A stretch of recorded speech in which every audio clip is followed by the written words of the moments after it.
Thanks for joining me here on Artbeat. Well, we have a privilege today to have the author Ayaan Hirsi Ali joining me.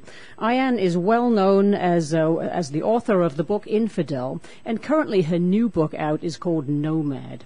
She's considered one of the most admired and controversial figures today, and she captured the world's attention with her memoir Infidel, and now has gone on to new heights, I think, in this current book Nomad. Ayaan, first of all, thank you very much for joining me on the show. Thank you very much for having me on. So Somalia is where you're from, Ayaan. So I'd like to kind of set the scene for people. Can you kind of take us back a little bit to your early days and talk about, growing up in Somalia as a child and also when you moved to many different countries? Just sort of give us the sort of thumbnail sketch of Ayaan Hirsi Ali in the early days. Wow, where do I begin? Well, first of all, the year I was born, 1969. And that was the year that a dictator seized power in the Somali government. And he did that on, I think, the 21st of October. I was born on the 13th of November. My father was sent to jail soon after. And he escaped jail and he went to Ethiopia. My mother, meanwhile, worked on getting my sister, my brother, and me out of Somalia. And we ended up in Saudi Arabia when I was about 8 years old. When we were in Somalia, we were Muslim, but the new regime had sympathies with the communists, with the Soviet Union, so there was more of a Soviet policy in place and not so much Islamic. But I do remember my grandmother, and her attitudes. It was very tribal, very clanistic, but she used to treat my brother and my sister and me differently, giving more, favoring my brother, talking about how terrible it was to be born a girl and how that would dishonor the family, that sort of thing. But in Somalia, we used to run around the house. I don't remember us covering. I don't remember even women covering themselves, maybe a little headscarf or something like that. But our identity as Muslims or Islam wasn't something we talked about or showed off. It was just something that was there. Then we moved to Saudi Arabia, and for the first time in my life, I saw Sharia, or Islamic law, in action. And the first thing that you see on Saudi streets are women who are covered from head to toe in black, so much so that at that point I couldn't tell which was the front side or the back side of these women. And then other things in that year in Saudi Arabia, I think all the punishments that you hear about, the amputations, the floggings, that sort of thing was there. My mother, as a woman, my father used to leave us in Saudi Arabia and go to Ethiopia on his political business, and my mother was left alone. And I remember scenes where she would go and do the grocery shopping and would not be helped at all by the grocery store holder, because she's female and he's male, and they're not supposed to have any conversation at all or any contact, so he would completely ignore her. We were expelled from Saudi Arabia after being there for 1 year when the Saudi government discovered that my father was still politically active in the opposition to overthrow Mohammed Siad Barre, the man who had seized power in Somalia in 1969. Once in Ethiopia, I think it was a relief for my father and for us, the children, to leave Saudi Arabia and be in Ethiopia. But it was a very painful experience for my mother. She was much more loyal to her Somali identity. She was very suspicious of the Ethiopians. Somalia and Ethiopia were at war with one another, and my mom was convinced that the Ethiopians were out there to get us and kill us. And in that unhappiness, she begged my father to take us away from Ethiopia. He couldn't take us back to Somalia. We couldn't go back to Saudi Arabia, so we ended in Kenya. We ended up in Kenya. And I was about 10 years old then. And it is in Kenya that I went to primary school, or at least the 4th grade of my primary school and secondary school. It's there that I learned English. It's there that I learned, I found out, bits and pieces about the West. It's there that I developed my independent identity. No, it wasn't complete, but that's where the seeds were sown. I remember reading books, among others, Nancy Drew's, Harry Boy's, but even trashy books like Harold Robbins, and all the thrillers at the time. Which I'm sure must have been a bit of a challenge for your family that must not have particularly approved of this.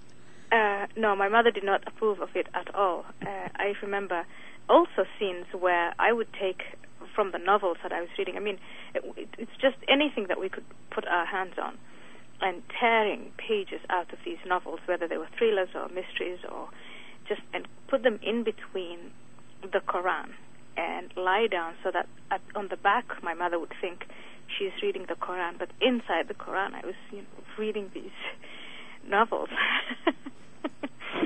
So these were just, for my mother it was an identity crisis. It was a confrontation. She was living in an environment that was not Islamic, that she didn't want to live in, but for us children it was great. Now, I'm sorry, carry on. I want to say my father left us in 1982. He came back in 1991. In 1992, February, he married me off to a man of his choice from Canada, a distant cousin, and I was supposed to follow him to Canada in that same year. And in July, I was in Germany. A distant uncle of mine had said, well, just send her this way. We'll prepare the immigration papers from Germany. But instead of going to Canada, I sneaked off to Holland, asked for asylum, and you know the rest of the story. Right. So just sort of to think about that moment where you decide to not go along with the will and the wishes of your family, essentially, to marry somebody you don't know, and you decide to go to Holland. That must have been a huge decision for you, a terrifying moment in many ways. It was terrifying, and it was enthralling, and it was ultimately emancipating. It was terrifying first because I had no idea, what could happen. I could be found by my father. I could be found by my husband. You know how Somalis are. Everything goes, all gossip and messages go very fast. I didn't know who the Dutch were. I mean, they could have been really bad people. They turned out to be wonderful people. It was enthralling because I knew I had made a very serious attempt to escape a life that was familiar to me. And that life was the life of my mother and all the other women I had seen while growing up who were powerless to give direction to their own lives. And it was emancipating as the years went by because I found the strength to show to me first that I could survive and even thrive in Holland, and also to show the same to my parents. After I had run away, I had been told many times over, you know what happens to girls who run away. They become prostitutes. They're sold into trafficking. You're going to become a slave.